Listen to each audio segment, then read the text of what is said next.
नमस्कार विद्यार्थी मित्रांनो. तुम्ही 5वी मध्ये शिकत आहात आणि नवोदयची तयारी करत आहात. पण त्यासाठी तुम्हाला एक्झॅक्ट सिलेबस माहिती पाहिजे. पेपर कधी असणार आहे, केव्हा असणार आहे, आपण फॉर्म केव्हा भरायचा, सर्व गोष्टी आपण या पूर्ण डिटेल या व्हिडिओमध्ये बघणार आहे. कारण की तुम्हाला यावर्षी सिलेबस चेंज झालेला आहे. या सिलेबसमध्ये काय-काय नवीन ॲड केलेलं आहे, या सर्व डिटेल गोष्टी आपण या व्हिडिओमध्ये बघणार आहे. तर शेवटपर्यंत हा व्हिडिओ बघायचा आहे. बघा आता या व्हिडिओमध्ये काय दिलेलं आहे. तर सर्वात पहिले आपण माहिती घेणार आहे. तुम्ही आता 5वी मध्ये शिकत आहात. 6वी मध्ये तुम्हाला नवोदय जे विद्यालय असतं, स्कूल असते त्यासाठी ॲडमिशन घेण्यासाठी तुम्हाला एक एक्झाम द्यावी लागते. तिला आपण नवोदय म्हणतो. पण त्यासाठी तुम्हाला एक परीक्षा आहे. तर ती परीक्षा नवोदय आहे. तर तिची अर्ज भरण्याची अंतिम तारीख म्हणजे तुम्हाला फॉर्म भरण्याची अंतिम तारीख म्हणजे शेवटची लास्ट डेट आहे 31 जुलै 2026. किती आहे? 31 जुलै 2026. फक्त आता 7 दिवस बाकी आहे. पटकन ज्याचे फॉर्म बाकी असेल त्याने भरून टाकावे. त्यानंतर तुमची एक्झाम असणार आहे 28 नोव्हेंबर 2026 रोजी. कधी असणार आहे? 28 नोव्हेंबर 2026 रोजी. तुम्ही व्यवस्थित वेळापत्रक बनवायचे. मी तुम्हाला सिलेबस वगैरे सर्व गोष्टी सांगतोय. त्याच्यानुसार तुम्ही प्रत्येकाने अभ्यास करायचा आहे. तर बघा आता एकदा परीक्षेचे स्वरूप बघून घ्या व्यवस्थित. काय असतं परीक्षेचे स्वरूप?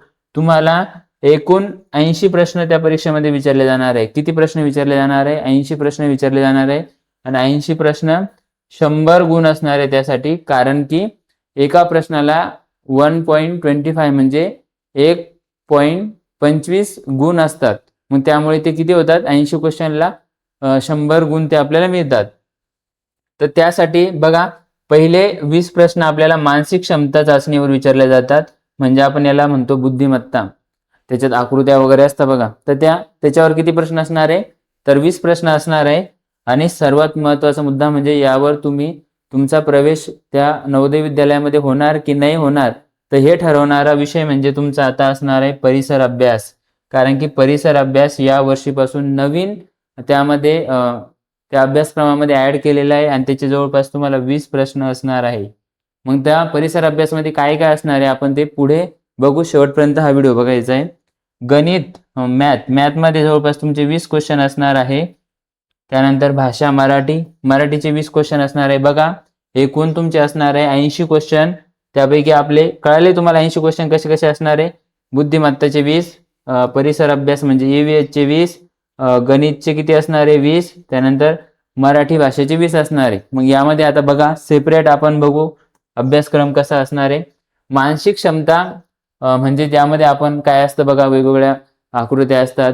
कोपऱ्यातील भाग घालून आकृती पूर्ण करणे, त्यानंतर क्रमाने येणाऱ्या कृती पूर्ण करणे.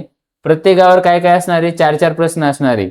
मग आता यामध्ये भौगोलिक आकृती पूर्ण करणे, प्रत्येक प्रश्न म्हणजे 4 क्वेश्चन सेम असणार आहे त्यानुसार. त्यानंतर आरसा आणि पाण्यातील प्रतिमा किती क्वेश्चन असणार आहे? 4 त्याचे क्वेश्चन असणार आहे. लपलेली आकृती शोधणे 4 प्रश्न, म्हणजे टोटल तुम्हाला बुद्धिमत्तेवर 20 क्वेश्चन असणार आहे. आणि पॅटर्न किती असणार आहे? पूर्ण 5. 4 पंचे 20 क्वेश्चन असणार आहे. दुसरा सर्वात महत्त्वाचा तुमचा चॅप्टर म्हणजे त्याला आपण सब्जेक्ट म्हणू शकतो परिसर अभ्यास, EVS. नैसर्गिक पर्यावरण जग म्हणजे यामध्ये तुम्हाला आता जवळपास तिन्हीचा पण अभ्यास करायचा आहे. कशाचा अभ्यास करायचा आहे? सायन्सचा पण अभ्यास करणं गरजेचं आहे, म्हणजेच विज्ञान. त्याचबरोबर तुम्हाला इतिहास पण करायचा आहे आणि भूगोल पण करायचा आहे. कारण की तुम्हाला भारताच्या राजधान्या, राज्य राजधान्या, राष्ट्रीय प्रतीके या सर्व गोष्टींचा अभ्यास करायचा. म्हणजे तुम्हाला आता एक प्रकारे GK जनरल नॉलेज सुद्धा माहीत असणं गरजेचं आहे. म्हणजे इतिहास, भूगोल, नागरिकशास्त्र या तिन्हीचा पण अभ्यास करायचा आहे. त्याचबरोबर तुम्हाला सायन्स पण करायचं आहे. हे सर्व कशामध्ये असणार आहे तुमचं? तर हे परिसर अभ्यासमध्ये असणार आहे. आणि टोटल किती क्वेश्चन असणार आहे परिसर अभ्यासावर? 20 क्वेश्चन असणार आहे. आणि हाच तुमचा आता काय ठरवणार आहे? मेरिट ठरवणार आहे. तुम्ही त्या विद्यालयामध्ये जाणार किंवा नाही जाणार. हे प्रत्येकाला हा व्हिडिओ शेअर करा. जो पण 5वीला आहे, आपला रिलेटिव्ह असेल किंवा मग आपले कोणी फ्रेंड असेल त्यांना सांगा की हा बदल झालेला आहे वेळेवर. मग आपल्याला समजत नाही की हे क्वेश्चन कुठून आले, मी तर याचा अभ्यासच केला नाही, मला कसं जमणार आहे. मग आपण त्या परीक्षेच्या पात्रतेच्या मेरिटमध्ये येत नाही. त्यानंतर बघा भाषा म्हणजे आपली मराठी भाषा, ज्यामध्ये उतारे वगैरे राहतात, काही व्याकरणाचा भाग असतो, काही शब्द राहतात किंवा आपण त्याला म्हणतो व्होकॅब्युलरी, शब्दकोश वगैरे राहतो, ते सर्व गोष्टी तुम्हाला याच्यामध्ये अभ्यासक्रमामध्ये कोणताही बदल झालेला नाहीये. म्हणजे जो तुमचा पहिला जो होता मराठी आणि गणिताचा अभ्यासक्रम, तोच अभ्यासक्रम दोन्ही पण सेम आहे. पहिले जसे होते तसे, फक्त बदल सर्वात मोठा कुठे झालेला आहे तर याच्यामध्ये झालेला आहे. कशामध्ये? परिसर अभ्यासमध्ये. म्हणजे तुम्हाला सांगतोय पुन्हा एकदा, याचे 20 मार्क्स, भाषेचे 20 मार्क्स, गणितचे 20 मार्क्स आणि परिसर अभ्यासचे 20 मार्क्स. समजून घ्या तुम्ही, हे 40 मार्क्स झाले आणि हे वरचे 40, टोटल 80 तुमचे क्वेश्चन राहणार आहे. 80 मार्क्स नव्हतं सांगत मी, सॉरी, क्वेश्चन सांगत होतो. मग जवळपास 80 क्वेश्चन आणि 100 तुम्हाला त्याचे मार्क्स मिळणार आहे.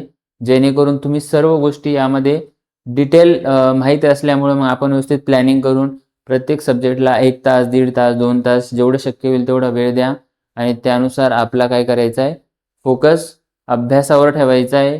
व्यवस्थित सर्व 4ही सब्जेक्ट क्लिअर करायचे आणि यातला आपला एकही प्रश्न चुकणार नाही याची दक्षता घेऊन आपण फायनल मेरिटमध्ये आपलं नाव कसं येईल आणि आपल्या जिल्ह्याच्या 80 विद्यार्थ्यांच्या यादीमध्ये आपलं नाव कसं येईल, कारण की प्रत्येक जिल्ह्यामध्ये 80 विद्यार्थ्यांची निवड केली जाते नवोदयसाठी. त्यामध्ये आपला कोणता जिल्हा आहे तो जिल्हा मला कमेंटमध्ये करून सांगायचा आहे आणि मी तुमच्या जिल्ह्याचे किती मेरिट लागते हे पण मी सांगेल. किती मार्क्स गरजेचे आहे तुमचे 100 पैकी, तर तेवढे मी तुम्हाला सांगेल. फक्त काय करायचं, तुम्हाला आपला जिल्हा कोणता आहे ते कमेंटमध्ये मला सांगायचे, जेणेकरून मी अशा प्रकारचे तुम्हाला इन्फॉर्मेटिव्ह व्हिडिओज जे असतात ते तुम्हाला पाठवत जाईल. थँक्यू.